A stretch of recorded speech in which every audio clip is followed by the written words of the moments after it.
Scout didn't bark. He didn't growl. He just stood there, every muscle locked, as if someone had hit pause on his entire frame.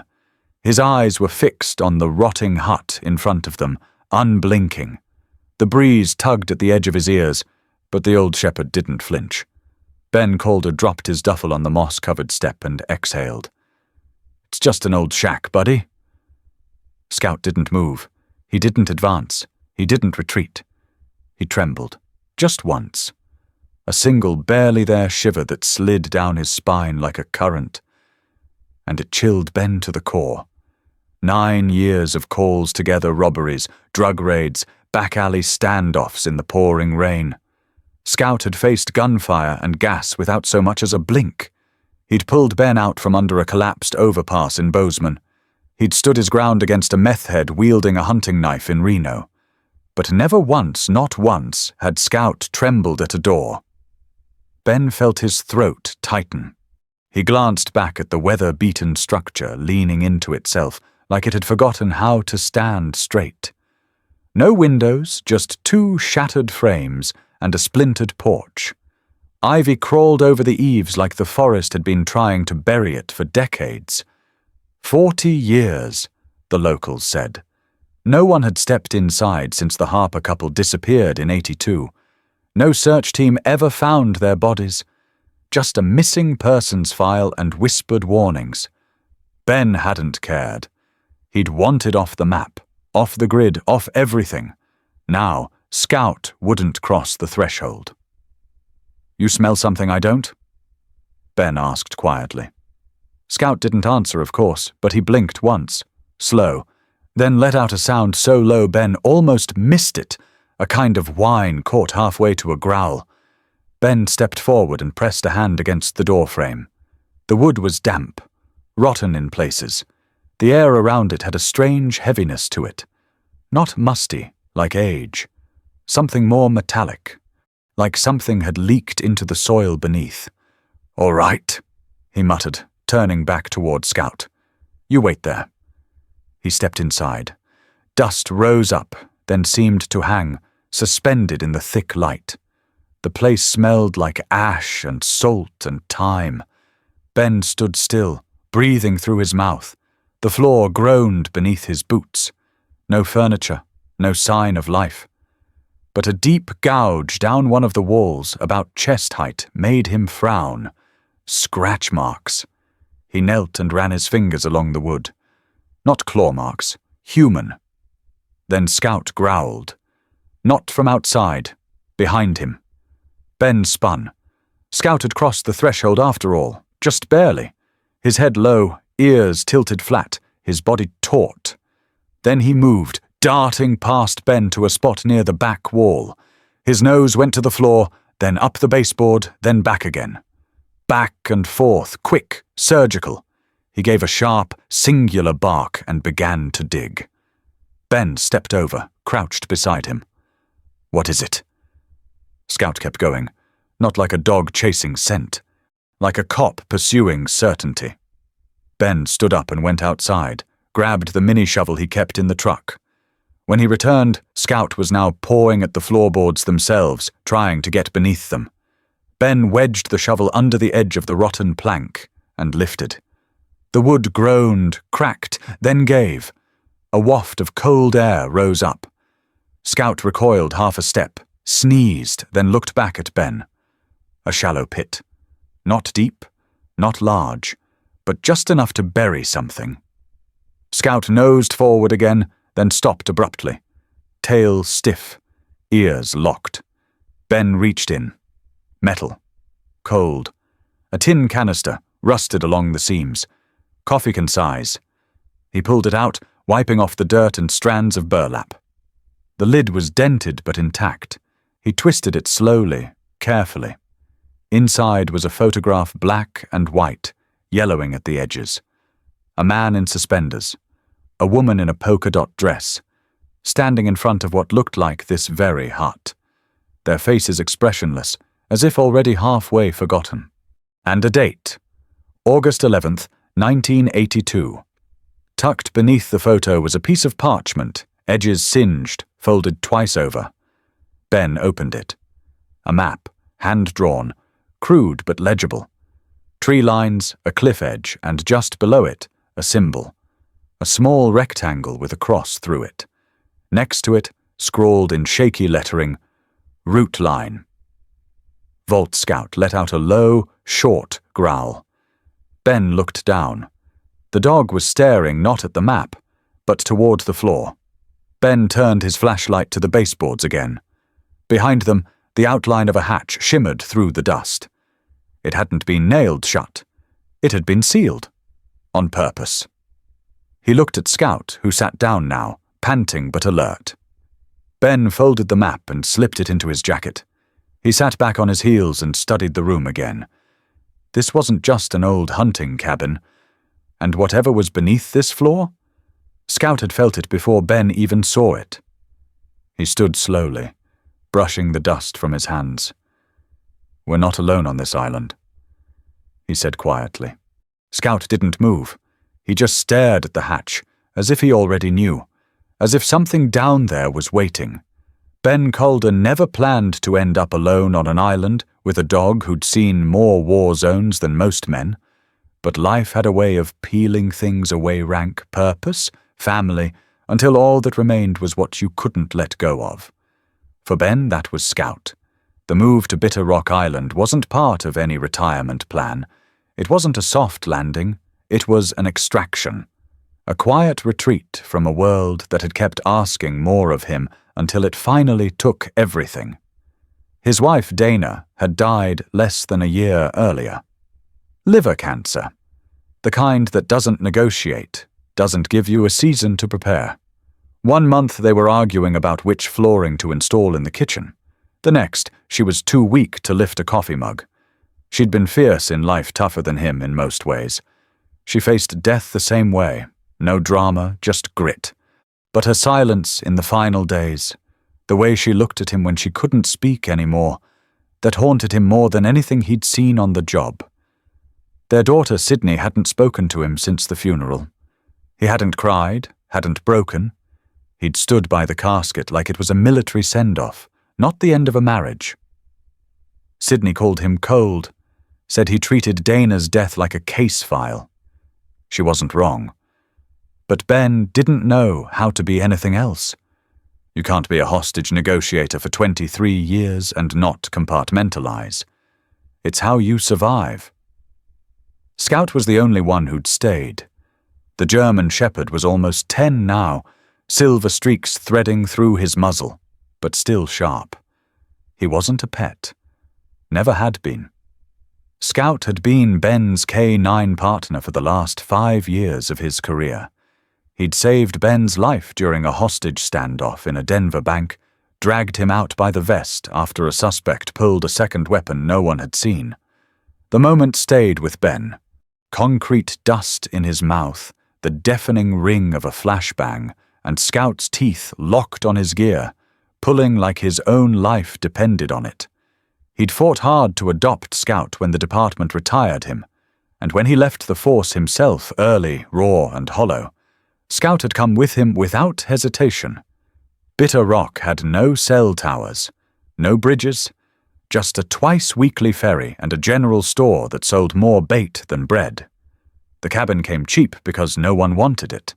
Something about missing people, bad luck, and a storm that took out half the bluff back in the 80s. Ben didn't care. He didn't want company. He wanted the kind of silence that didn't require small talk. They settled into a rhythm. Up at 6. Scout would circle the perimeter while Ben chopped firewood or brewed coffee over the ancient gas stove. At 8, they'd walk the North Trail, a narrow path that cut through thick pine forest to a cliff edge that looked out over the Atlantic. It was quiet there. Not peaceful, exactly. Just honest. Scout was different on the island. Not jumpy but alert in a way Ben hadn't seen since the early years. He'd sniff the air with a focus that wasn't casual. He'd stop in certain clearings and just stare. Once, he paced for 10 straight minutes around a ring of moss-covered stones until Ben had to leash him and lead him away. Ben tried not to overthink it. Dogs remembered trauma differently. Smells, vibrations, shifts in barometric pressure. Maybe the island reminded Scout of somewhere he didn't like. Or maybe, Ben admitted to himself, Scout was picking up on what Ben was working hard to bury. He couldn't sleep through the night anymore.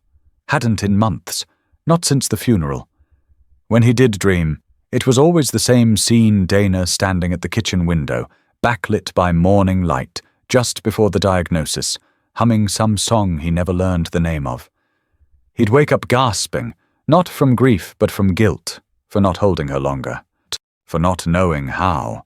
Scout would be there, each time, not touching him, not whining, just present, eyes locked, like a silent watchman. It was a Wednesday morning when Ben found Scout standing in the back hallway of the cabin, nose pressed to the floorboards, unmoving, not sniffing, listening. When Ben stepped closer, Scout growled low, not at him, but at the ground itself. Ben knelt, tapped the wood. Hollow. Later that day, while cleaning out the old shed out back, Ben found a roll of antique topographic maps in a rusted filing cabinet. Most were warped by mildew, but one caught his eye, hand-drawn, annotated in blocky handwriting. It marked a section of the North Trail near the ridge. Someone had penciled in a crude box labeled simply, Vault. He didn't believe in coincidences. That night, after a dinner of canned beans and silence, Ben sat on the porch with Scout curled at his feet. The stars had come out, something they rarely did on Bitter Rock, where clouds usually muscled everything else out of the sky. "You feel it too, don't you?" Ben said softly. Scout didn't move. "You think I came here to run away?" "Maybe I did. But I think there's something else going on.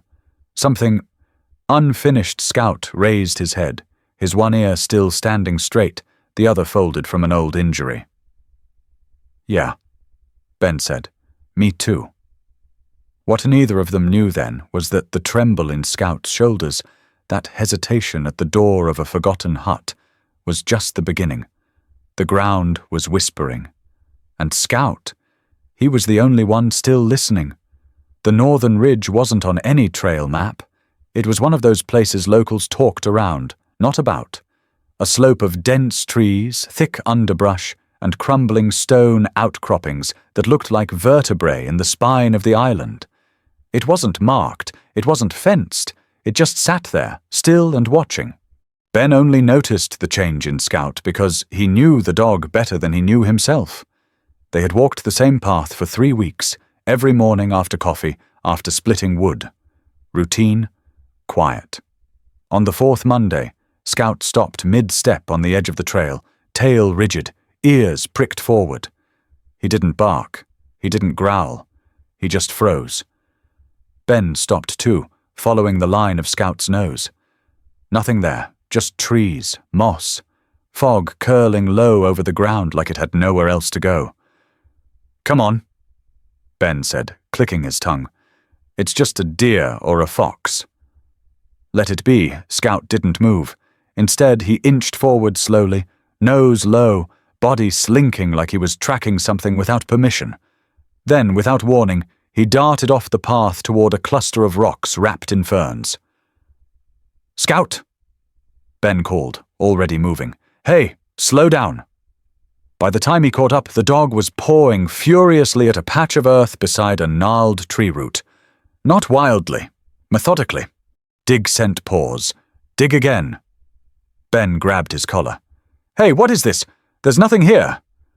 Scout let out a single, sharp bark. It echoed strangely. Not loud, but hollow. Ben blinked. He crouched, placed a hand on the ground. The soil was damp but firm. He picked up a stick and prodded it into the spot Scout had cleared. Tap, tap, then thud. Not rock, not root, something flat. Artificial. Scout whined low in his throat, pacing in a tight circle. Ben sat back. He could feel his pulse in his fingertips. He told himself it was probably an old septic lid, or a rusted storage box from some survivalist who forgot to come back for it. But then why was Scout so worked up? They walked back in silence. Scout kept looking over his shoulder, ears twitching with every wind gust. Ben tried to shake the feeling, but it clung to him like salt in the air. The next morning, Scout refused to eat. That alone would have been enough to raise alarms.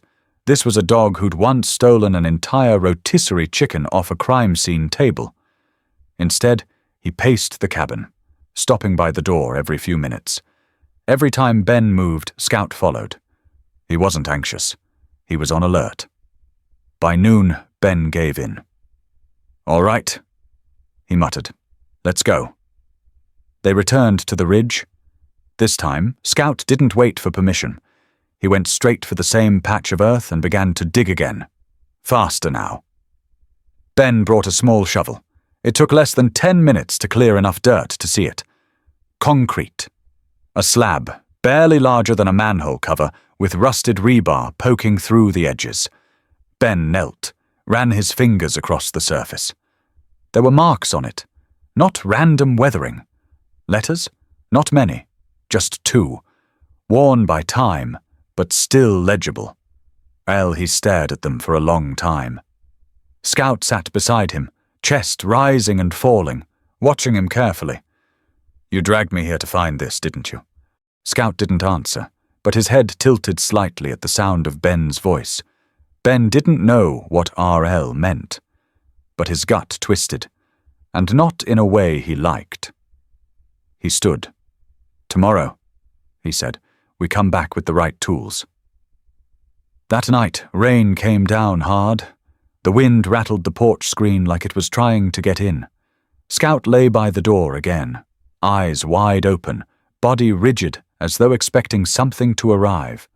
Ben watched him from the kitchen table, sipping reheated coffee, fingers tracing the edge of the old photograph they'd found beneath the hut. The man in the picture, tall, narrow-faced. The woman beside him, expression unreadable.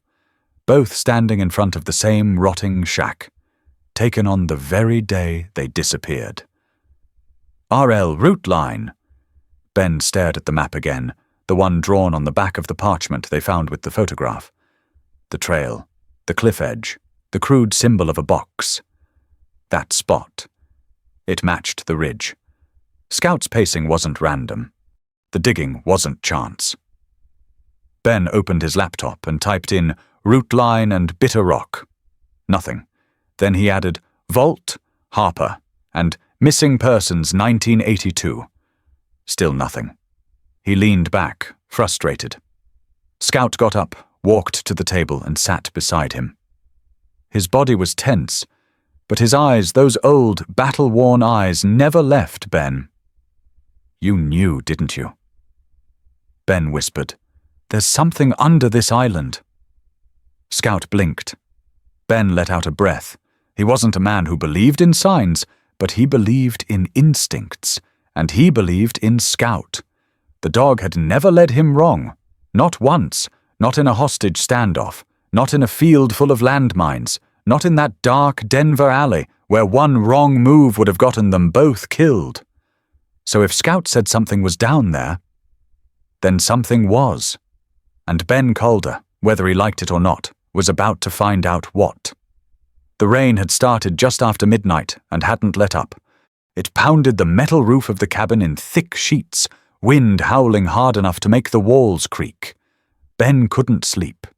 He sat on the floor next to the wood stove, staring into the dull glow of embers while Scout lay by the door, motionless except for the occasional twitch of his ears. At 3:17 a.m., Scout stood up. Not a stretch, not a yawn. Just up sudden and deliberate. Ben watched him quietly. The dog walked to the back window, pressed his nose against the pane, and stared into the black trees beyond. His body was still, but the hairs along his spine were raised. "What is it?" Ben murmured, rising slowly. Scout didn't respond, didn't turn.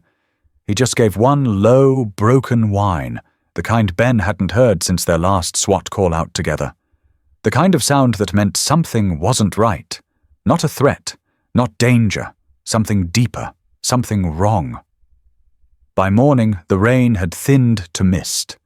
Scout wouldn't eat again, but this time he didn't pace or watch the windows. He sat in front of the cabin door like a soldier waiting for orders. When Ben opened the door, Scout moved first. He didn't hesitate. He took the trail that led not to the ridge, but back to the shack. Not the long loop they usually walked, but a direct route through soaked pine and mud.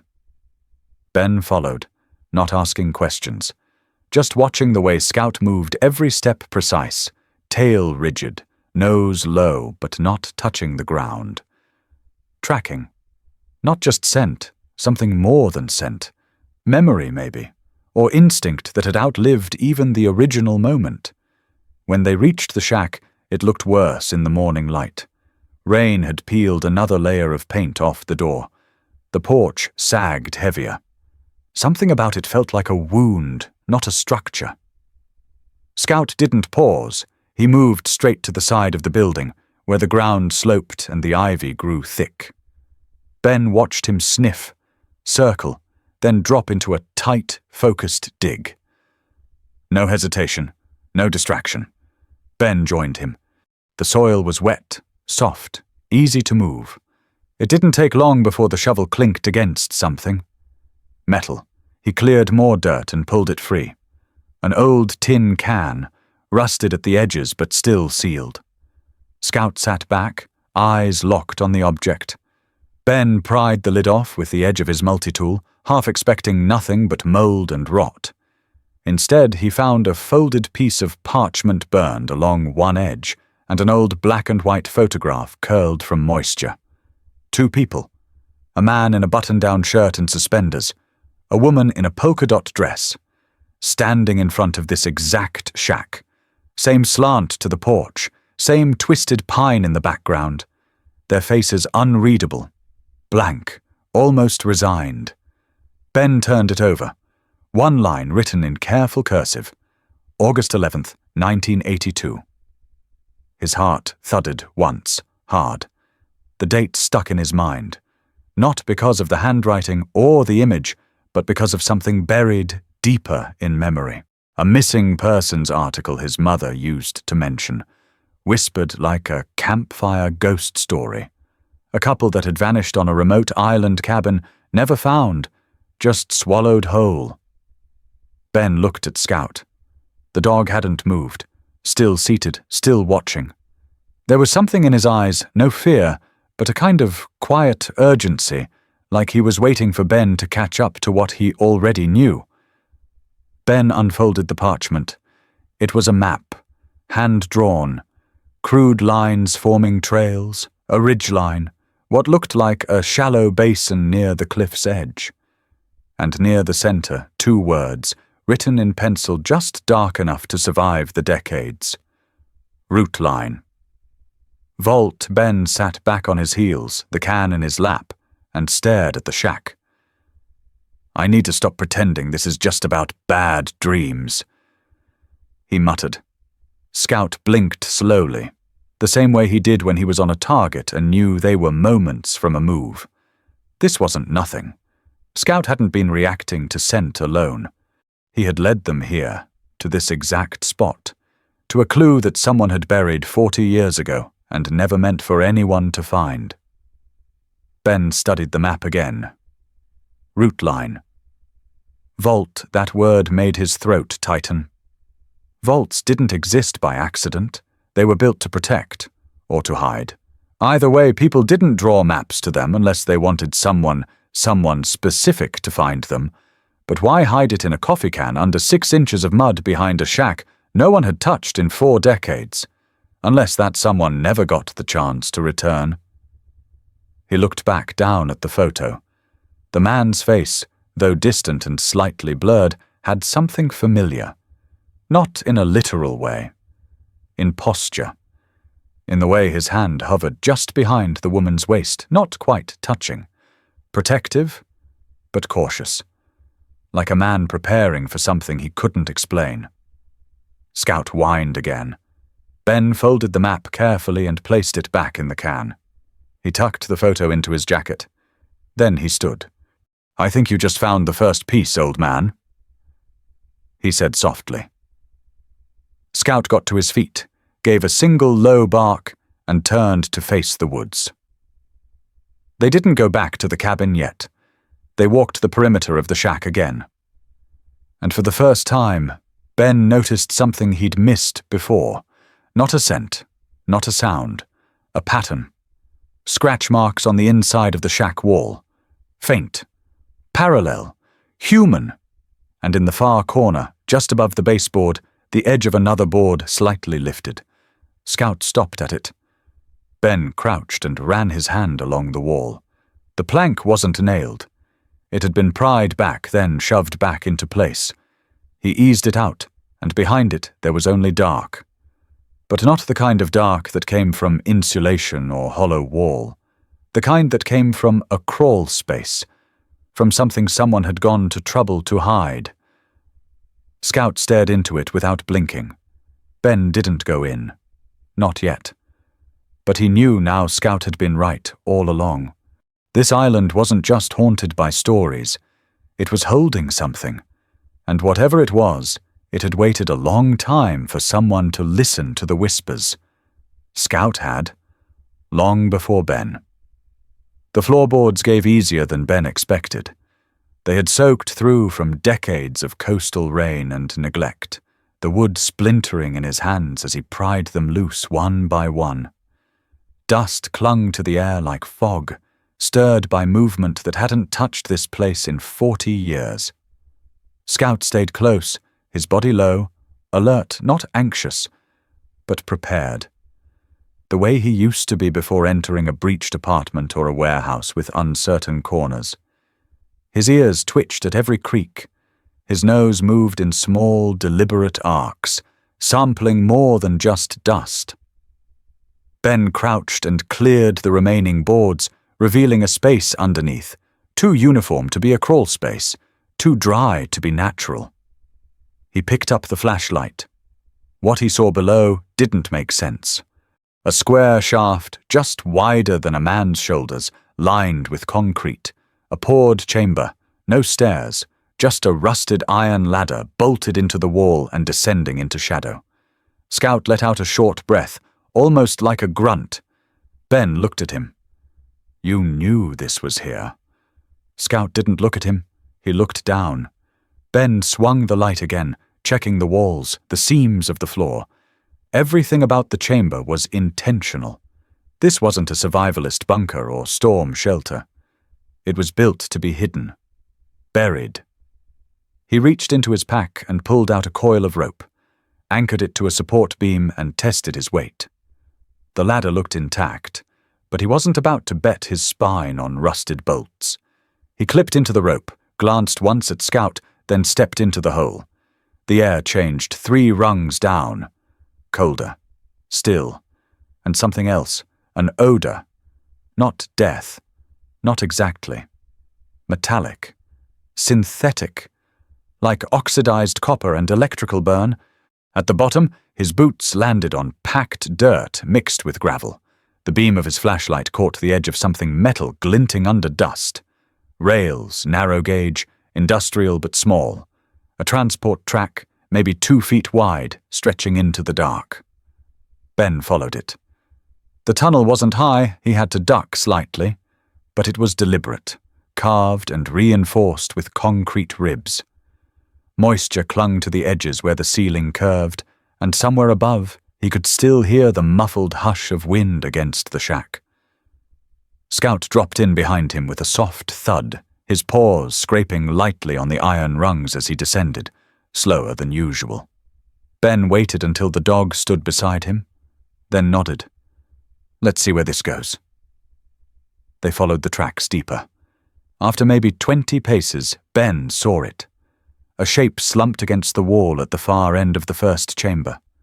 Something long and narrow sat in the dirt nearby. A crate. Or a box. Scout stopped first. His body went rigid. Not from fear. Recognition. Ben stepped closer, light, steady. A body, or what remained of one.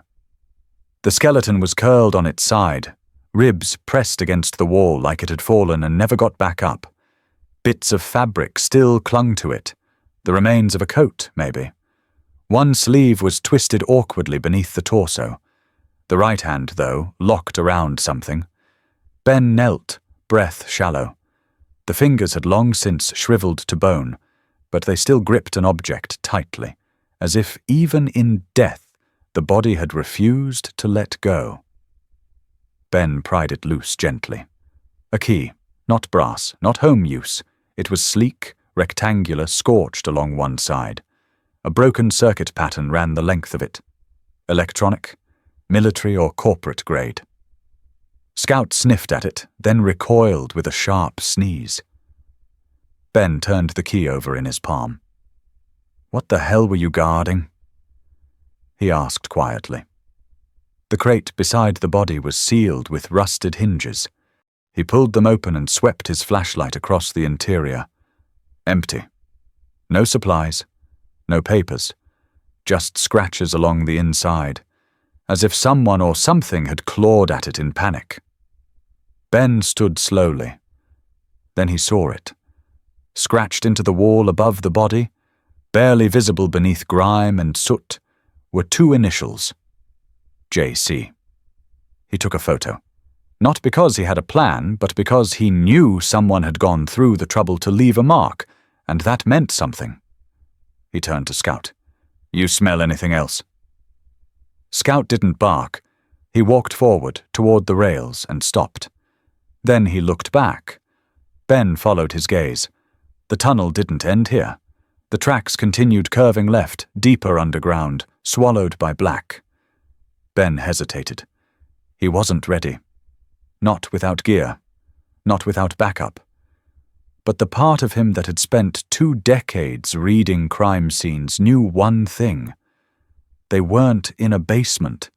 They were inside something buried with intention. Scout gave a low, throaty sound. Not fear. Not warning. Readiness. Ben looked at the broken key in his hand. Whatever was down here wasn't abandoned. It had been sealed, covered, forgotten by design. And Scout? Scout had found it. The dog had sensed what no one else could.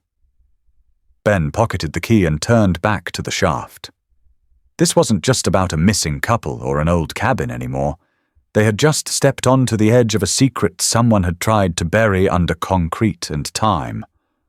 And now it was rising. Ben didn't go back down the tunnel for 2 days. Not because he was scared, though he'd be lying if he said he wasn't, but because he knew once he went back, there would be no turning away. You don't step into secrets like that without consequence. Scout stayed close the entire time, more so than usual. He slept lightly, ears flicking at sounds Ben couldn't hear. His eyes never left the tree line. When Ben finally returned to the shaft, he brought gloves, extra batteries, water, a thermal blanket, and his old service pistol. Not because he expected trouble, but because his gut told him something big was waiting in the dark. Scout went down first. The dog moved slower now, not from fear or fatigue, but the way someone would in a church. A quiet reverence. Ben followed, the ladder groaning under his weight, flashlight beam catching the same glint of steel rails they'd found days before. This time, they followed them deeper. The tunnel turned, narrowed, then widened again into a chamber unlike anything Ben expected. It wasn't crude like the first. It was finished. Concrete walls, reinforced ceiling. A vault door at the far end, flush against the wall, with an old biometric scanner beside it. The panel was dark, long dead. But near the base, half buried under dust and a pile of rusted tools, Ben found it a second key slot, identical to the fractured one he'd pulled from the dead man's hand. He inserted the key. Nothing. Then a faint click. The lock disengaged with a reluctant clunk, like time itself was protesting. Ben braced himself, pulled the heavy door open. Cold air spilled out, dry and sterile. Inside was a room no bigger than a walk-in freezer, lined with cases. Not weapons, not gold, hard drives, dozens of them, black, slim, numbered. Scout didn't move past the threshold. He sat, breathing slow and steady, eyes fixed on the space like he understood its gravity. Ben stepped inside. Each drive was labeled with a date, a sequence number, and the same insignia stamped in fading ink. RLFT, Rootline Financial Trust. He recognized the name. Vaguely. It had shown up in hearings about infrastructure spending across the state years ago, public-private partnerships, fast-tracked development grants, contracts awarded through Shell LLCs. Ben opened one case. Inside were 3 drives, foam-padded, and a slip of paper. Not typed, handwritten. Ledger 6, Coastal Recovery Project. Total, $2.3 million. His stomach dropped. He opened another. Ledger 8, Emergency Response Equipment Distribution. Total, $1.9 million. And another. Ledger 10, Harbor Security Enhancements. Total, $3.1 million. Each one traced back to state-level funds, approved during years when political noise had drowned out real oversight. It wasn't just embezzlement, it was coordination, systemic. Ben sat on the floor of the vault, the hum of the island above pressing down on him like a weight. Scout inched forward then, just enough to lay his head near Ben's foot. Quiet, present, anchoring. For a long time, neither of them moved. When they did, it was because Ben knew he couldn't carry this alone. Not anymore. That night, in the cabin, he stared at his phone for 10 minutes before finally calling the only person he trusted with this. Eliza Shaw. She picked up on the second ring. Ben. Hey, Liza. Her voice softened. You okay? I found something. Under the cabin. It's... He paused. Big. She finished for him. Bigger than I can handle, he admitted. You still have your encryption rig? There was a rustle on the other end papers, maybe. Her reporter brain already spinning. Where are you? Bitter Rock. You know the one, I'll be there tomorrow. She said, no hesitation. Send nothing over the air. No texts, no emails. And for God's sake, don't talk to anyone. He hung up, the silence afterward suddenly sharper. Scout exhaled at his feet. Ben reached down, running a hand through the dog's fur.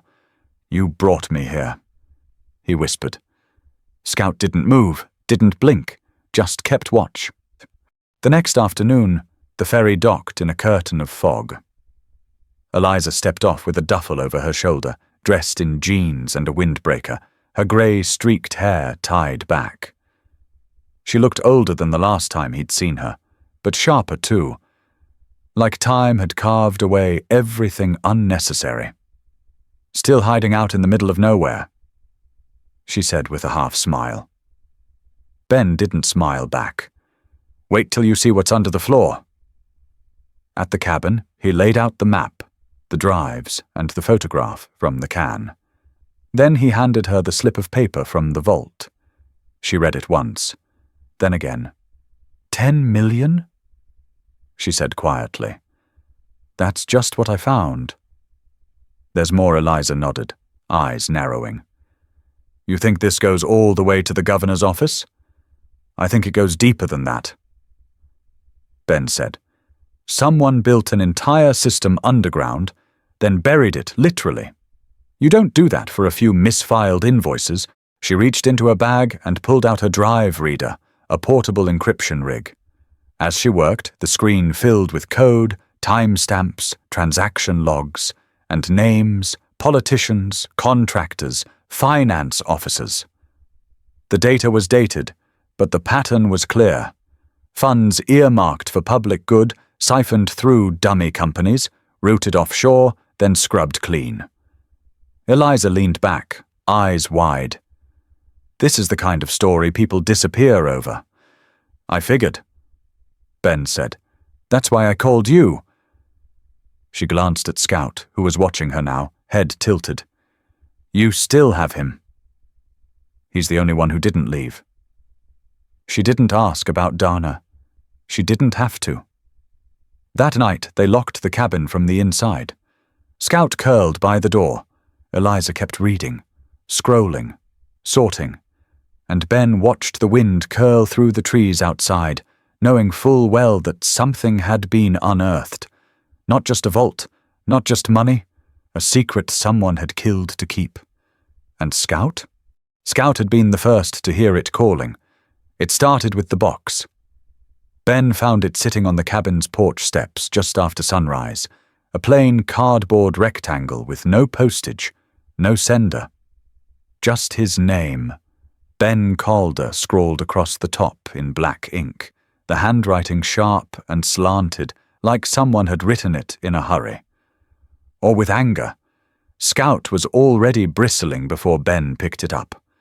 The dog had frozen at the threshold, tail low, ears pinned, not his usual posture of readiness, but one of distrust, of recognition.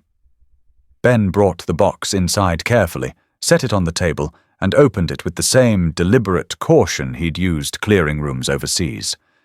Inside lay a folded military jacket. Army issue, Cold War era. The kind his father would have worn. The fabric was stiff. Not from age, from something chemical. A strong ammonia stink hit Ben the second he unfolded it. He dropped it. Scout growled. Eliza appeared from the back room, pulling her sweater tighter. "What the hell is that smell?" Ben didn't answer. He was staring at the slip of notebook paper tucked into the collar of the jacket. 4 words, printed in capital letters with a red pen. "Stop digging, sailor." The word sailor was underlined twice. Eliza read over his shoulder. "They know who you are. And they want you to know they know Ben said nothing." Scout moved towards the jacket, then stopped mid-step. His body swayed slightly, his head dipped, and then he staggered. Ben caught him before he fell. "Scout, hey, stay with me, come on." The dog's breathing was shallow. His legs twitched, but not like before. This wasn't fatigue. This was something else. Something internal. Faster than Ben thought he could move, he threw Scout into the truck. Eliza climbed in next to him. They tore down the island road toward the only vet clinic within driving distance, a small one-room office operated by a retired field medic named Iris Hanley. Iris didn't ask questions when Ben carried Scout through the door in his arms. She just went to work. 15 minutes later, she looked up from the exam table, eyes tired but steady. "He's been poisoned," she said flatly. "Not enough to kill him outright, but someone knew what they were doing. Traces of industrial solvent, probably absorbed slowly over the last few days." Ben's fists clenched at his sides. "Not ingested?" he asked. Iris shook her head. "Absorbed, through the skin." Around the neck, she unclipped Scout's collar and turned it over.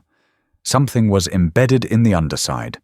Not a tag, not a chip, not anything standard.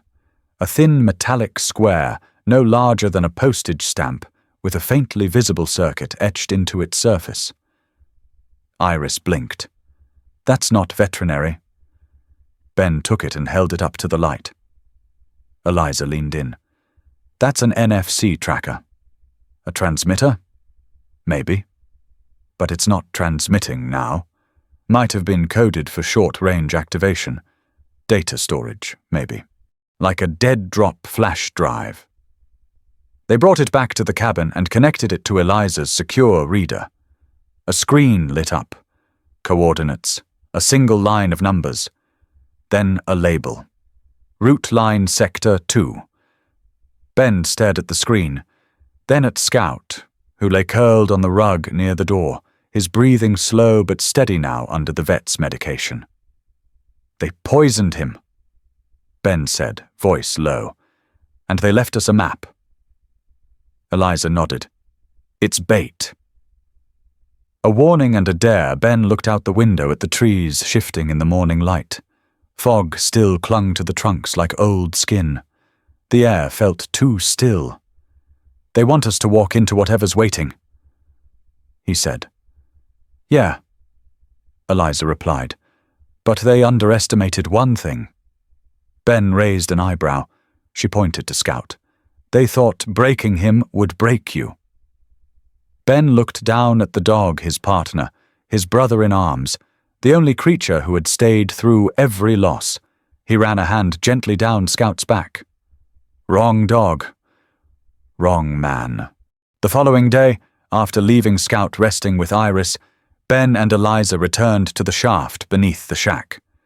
They followed the original tunnel, past the first vault room, along the rails that disappeared into the shadows beyond. They brought 2 flashlights, backup batteries, and Ben's sidearm.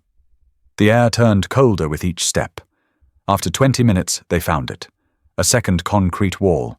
Smooth, seamless. Not original. Eliza ran her hand along it. This was poured later. A seal Ben struck it with the back of his shovel. The sound echoed a hollow ring behind it. He chipped away at the edge. The wall cracked easily, brittle from time, but strong enough to have kept whatever was behind it buried until now. Inside, they found another chamber. Smaller, darker. At its center, a safe, vault-grade, steel reinforced. And beside it, something else. A rusted oxygen tank. A roll of plastic sheeting, zip ties. Ben felt the hairs on his neck rise. "This wasn't just storage," he said. "This was a kill room," Eliza whispered. Ben turned to the safe. He pulled the fractured keycard from his jacket pocket, the one Scout had led him to days ago. The lock still blinked red. But when he slid the card into the slot, the light blinked once, then turned green. The latch released with a tired groan.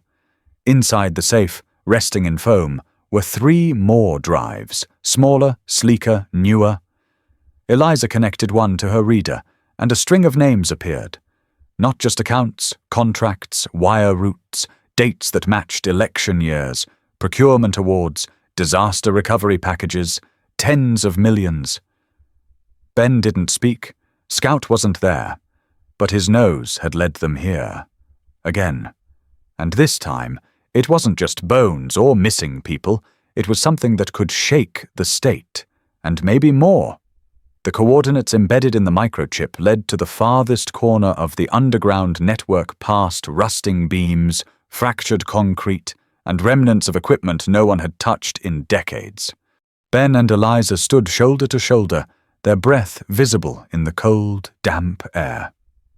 The silence of the tunnel was broken only by the soft scuff of Scout's weakened steps behind them. Scout's tail gave a gentle wag, more out of loyalty than energy. His steps were slower now, steadier, but he hadn't left Ben's side once. The poisoning had taken a toll, but the vet's quick intervention and Scout's will to stay in the fight kept him going. "I still can't believe he made it," Eliza murmured. Ben glanced back at Scout and gave a soft nod. "He doesn't give up. Not on me." They reached the sealed, door-wide metallic, half consumed by sediment and corrosion. The keypad was dead, but the chip had given them a code. Ben punched it in, hesitating on the last digit. He felt the weight of what might be behind that door. Then he pressed it. With a mechanical groan, the vault unlocked. A gust of stale, metallic air rushed past them. Inside was a chamber smaller than the first vault, but colder, denser. The lighting came from their headlamps, bouncing across rows of waterproof cases and archival drawers. Eliza exhaled sharply. "God, look at this!" Ben cracked open one of the containers. Inside were envelopes, some stamped with state seals, others with the logos of now-defunct corporations. Wire transfer records, handwritten letters, USB drives marked with years, some dating back a decade. It didn't take long to realize what they were staring at. Eliza opened a folder containing photographs of property acquisitions, offshore banking records, and campaign contributions made under fake identities. "This is it." she whispered. "This could sink half the damn State House." One of the names jumped out at Ben. Arthur Hensley. "That's the guy?" Eliza asked. "Yeah," Ben replied. "He's running for governor, pushing a platform of ethics reform. Meanwhile, he's been laundering money since before my wife ever got assigned to this area." Eliza pulled out her phone and snapped a few photos. "No way these were meant to be found." Someone built this to outlast the storm, but never expected the dog to find the scent. Behind them, Scout leaned against the wall and let out a soft grunt. He didn't whine, didn't collapse, just watched Ben, eyes steady. Ben walked back and crouched beside him, resting his hand on the thick fur of Scout's neck. "You still with me, soldier?" Scout licked his wrist, slow and deliberate. Eliza gave them a moment before walking over with a satchel full of documents. "We take this, they'll come for us." "They're already watching," Ben said, "but they messed with the wrong dog." As they prepared to leave, Scout suddenly stiffened, ears twitching toward a noise down the corridor. Footsteps, faint but coming closer. Eliza instinctively killed her headlamp. Ben followed suit. The darkness wrapped around them like a shroud, but Scout's gaze stayed trained on the tunnel. A low growl vibrated in his chest, not aggressive, but alert. Then came a voice, male, calm, unhurried. "Mr. Talbot, Ms. Langley, I was hoping you'd find this place." Ben's spine straightened. Eliza gripped the satchel tighter. The figure stepped into the dim edge of their light. It was Morley, the head of the Reconstruction Committee. Clean suit, calm smile, no flashlight. "I assume you've gone through the files," he said. "So you know what kind of mess you're in." Ben stepped forward, blocking Scout and Eliza. "Funny," he said. "I was just about to say the same thing."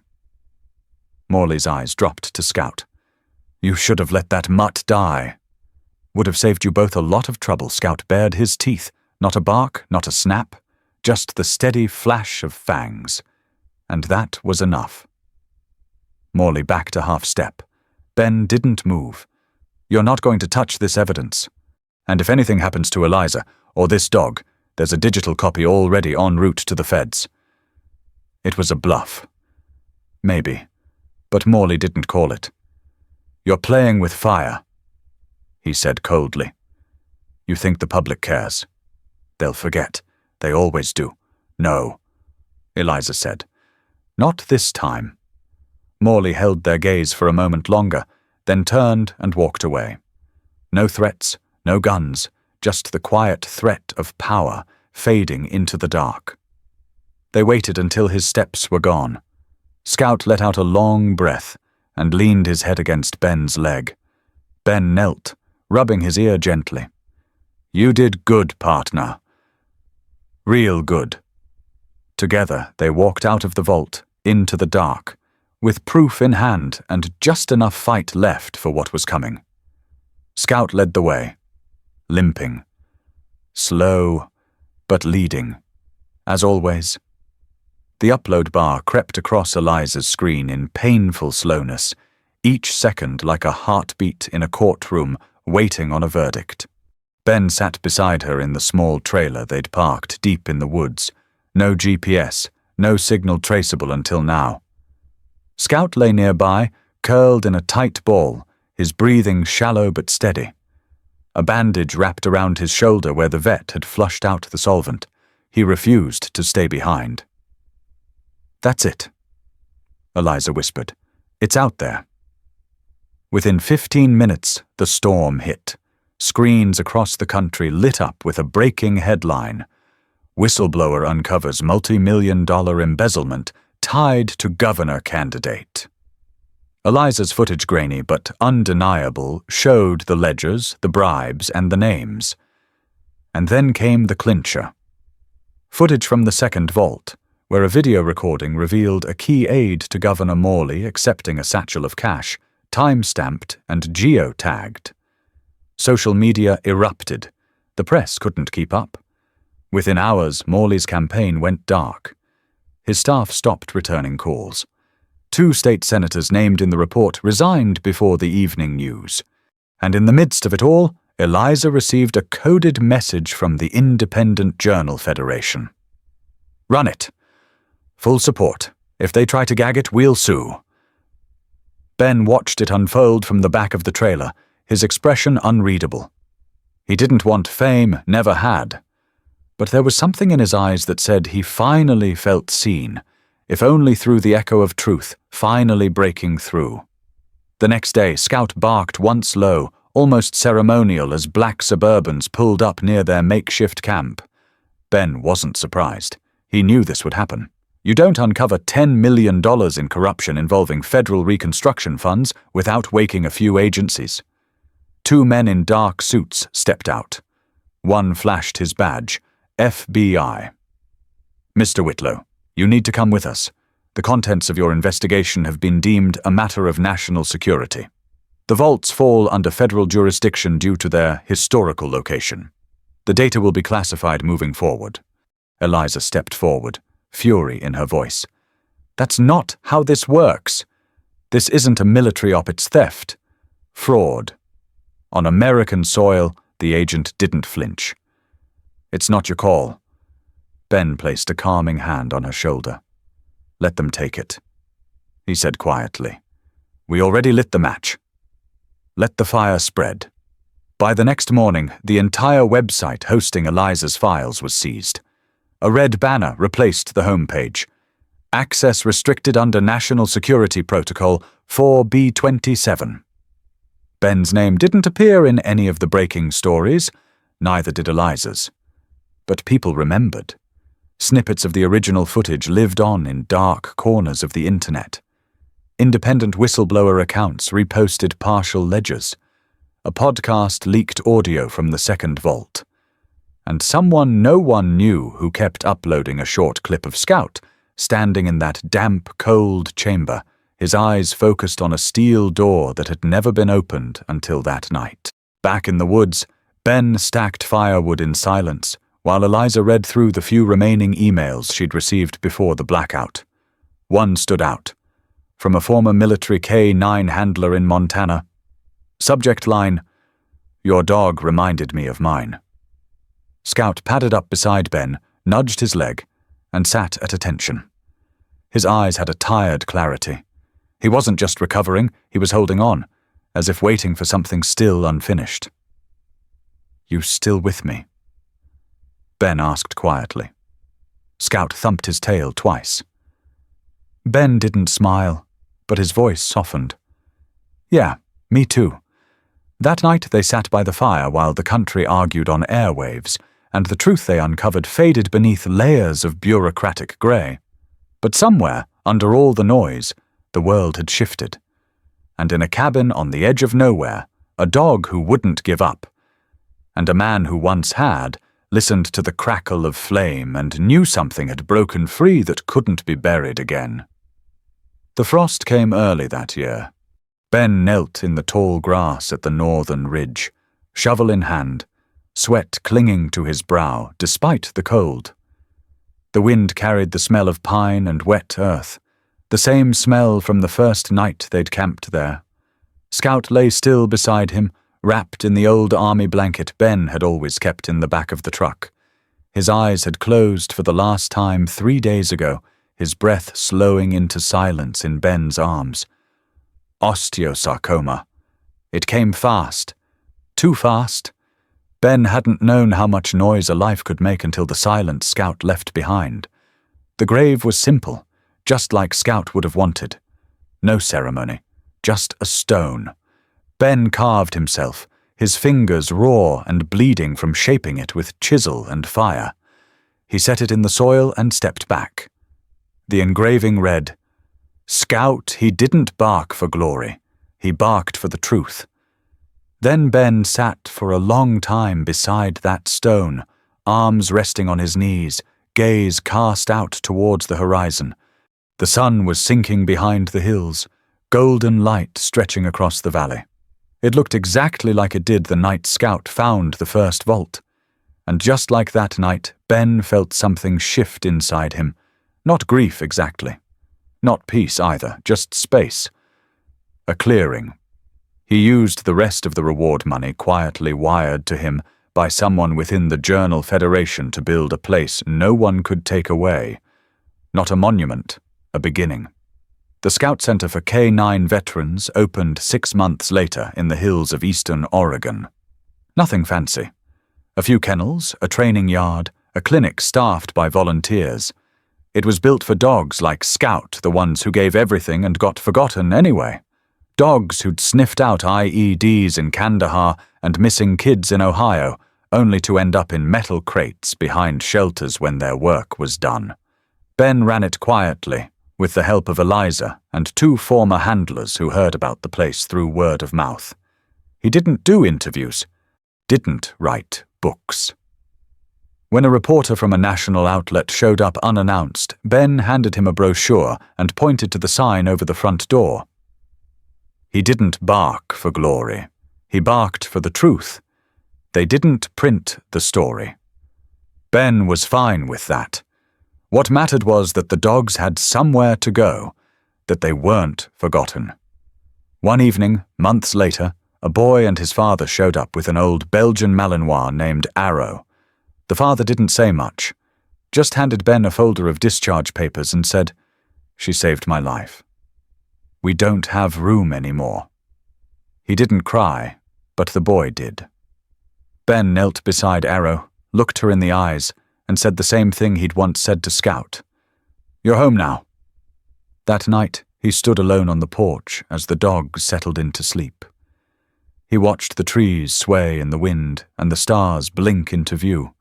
He reached into his pocket, pulled out Scout's old collar frayed, the metal tag dulled by time, and hung it on the wall beside the entrance. He ran his fingers over the engraving one more time. He didn't bark for glory, he barked for the truth. Ben turned to head inside, but paused. His voice was low, almost like a breath. "Rest easy, boy." As the screen door creaked shut, the final image lingered. A quiet ridge in Oregon, a hand-carved stone under the pines, and a collar swaying in the wind. Scout may be gone, but what he started wasn't. And maybe, just maybe, you've known a dog like that too. One that didn't bark for attention or for praise or for glory, one that just knew, that stood between you and the worst of the world when no one else did. What's your story with a loyal pet? If this story moved you, we invite you to subscribe to German Shepherd, where true tales of courage, loyalty, and second chances come to life. Because some heroes walk on 4 legs, and their stories deserve to be told.